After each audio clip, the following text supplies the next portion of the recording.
अमृत्यु क्या है? हमारा शरीर पंचभौतिक है, पृथ्वी जल अग्नि वायु आकाश, पंच तन मात्राएं, ये इसकी ग्रॉस बॉडी स्थूल शरीर है।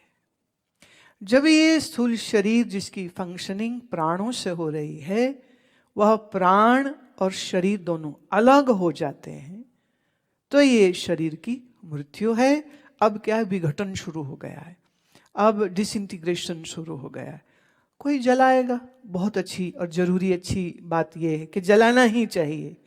कारण कोई बैक्टीरिया, कोई वायरस अगर उस शरीर में है, जब हम जलाते हैं तो वो वायरस भी उसी में समाप्त हो जाता है। जब आप इसको दफनाते हैं, एक तो बहुत लंबा टाइम लगेगा उसके विघटन होने में, और हम ऐसा शास्त्र अनुसार और महात्मा और आचार्यों के अनुसार हम ये भी जानते हैं कि जिस जीव ने शरीर छोड़ दिया है, वह जीव को कई दफ़े समय लगता है समझने के लिए कि शरीर मर गया है, मौत हो गई है, अब तो आगे चलना है। तो जब वो अपने ही जलते हुए देह को देखेगा, मैं फिर कह दूं, ग्रॉस बॉडी मरती है, शरीर खत्म होता है, लेकिन मन नहीं मरता। मन जिंदा है, बुद्धि नहीं मरती, स्मृतियां नहीं मरती, अहंकार नहीं मरता, और इस मन के पीछे जो चेतन आत्मा है, जीव है, वो भी नहीं मरता। तो शरीर से अलग जो जीव हुआ है, वह जीव कर्म अनुसार अब अगला जन्म लेगा, अब अगली यात्रा भी होगी। पर अगर हम बंधे रह जाएं इस शरीर से, तो अगली यात्रा कैसे होगी?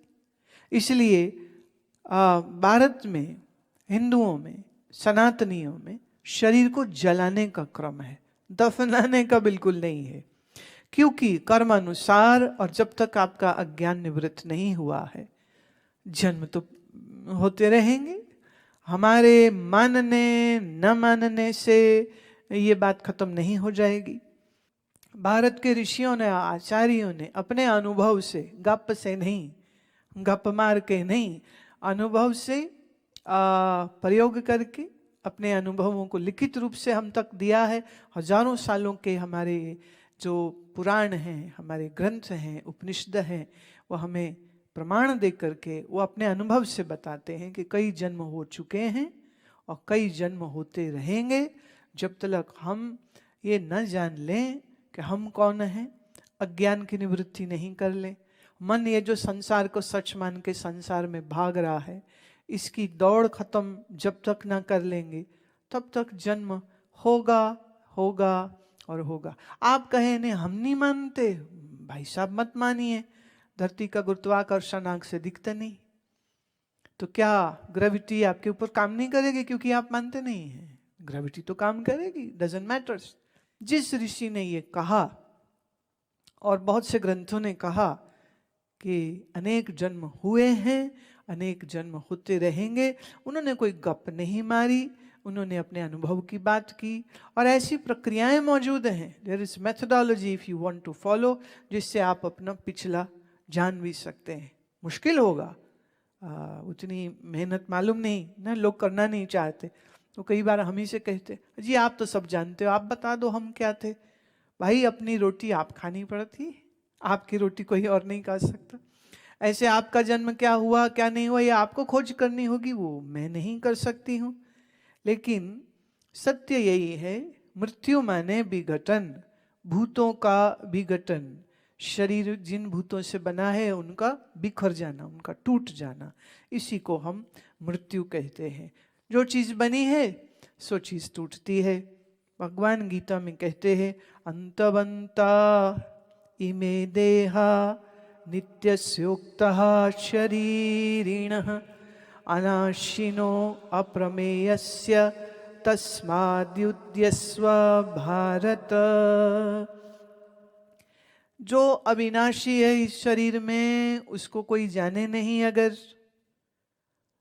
और जो नित्य है इस शरीर में, अगर उसको पहचानेंगे नहीं अगर, तो भाई जीवन कैसे चलेगा? इसलिए कृष्ण कहते हैं, इस मरने वाले देह में जो नहीं मरता, अविनाशी, उस प्रमेय आत्मा को जानो, जो आपका स्वरूप है, नित्य रहता है, वो कभी नहीं मर सकता है।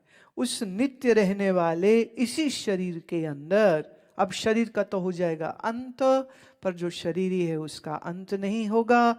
इसलिए अपने आप की, अपने आत्म स्वरूप की जानकारी, अनुभव प्राप्त करो। और हे अर्जुन, अब फिर युद्ध करो, लग जाओ युद्ध में, डरने की कोई जरूरत ही नहीं है। क्योंकि या एनम वेत्ति हंतारम यश्चैनम मन्यते हतम उभौ तौ न विजानीतो नायम हंति न हन्यते। भगवान कहते जो इस शरीर को, शरीर में जो रहता है अशरीरी, मैं उसको मार नहीं सकता हूं, कोई नहीं मार सकता। जो शरीर है वो मरेगा, पर जो आत्मा है तो मरेगा नहीं। आत्मा मतलब जैसे अंग्रेजी में हम आय कहेंगे, ऐसे समझिए हमारे पास दो मैं हैं। एक मैं वो जो मरेगी, एक मैं वो जो कभी नहीं मरेगी। एक मैं विनाशी, एक है अविनाशी। एक है जो मन और शरीर के साथ जुड़ के मैं मानता है, और एक है नित्य आत्मा जो शरीर और मन से भिन्न है, अलग है। तो जो ऐसा जाने कि इस आत्मा को मारा जा सकता है, भूल में है। जो ये समझे कि आत्मा मारी जा सकती, भूल में है। जो मरता है वो शरीर, और जो नहीं मरता है वो है अपना आप। इस अविनाशी को मारा नहीं जा सकता है। एक ज्ञान प्राप्त करते ही अयम न हंति न हन्यते, ना इसे मारा जा सकता है, ना इसको मारा जाना संभव है। जो इस विज्ञान को जान लेता है वह सब दुख से छूट जाता है, सब भय से छूट जाता है, सब शोक से छूट जाता है। तांडव हो रहा हो मौत का उसके आमने सामने, तो भी वो निश्चिंत होकर के, अरे हमारे मुरली मनोहर महाराज, जब उनके अपने पूरे कुटुंब के लोग दुर्वासा जी के दिए श्राप के कारण, और ये भी कह दूं, ये श्राप भी कृष्ण महाराज खुद ही दिलवाए थे कि भैया अब तो जो लीला समेटनी है, तो अब कैसे सिमटे। तो दुर्वासा जी आए और श्राप हुआ, और ये सब आपस में लड़ लड़ मर रहे थे। तो हमारा भगवान बांसुरी बजा रहा था, मैंने चैन की बांसुरी बजा रहा था। कहा, पूछा, नारद ने पूछा, उद्धव ने पूछा, अरे ऐसी स्थिति क्यों, इसे रोको। कृष्ण कहते नहीं, ये होगा, इसको होना चाहिए, अब समय बदल रहा है। तो हमारे इस वेदांत ज्ञान की जिसको समझ लग गई, उसके लिए मौत एक खेल है, मौत भय का कारण नहीं है, और मौत the end of the story नहीं है। So why worry about it, there is no reason to worry about it. यही कारण है कि ज्ञान के साथ हम भय मुक्त हो सकते हैं, और बिना ज्ञान के भैया हर चीज से फिर तो डर लगेगा।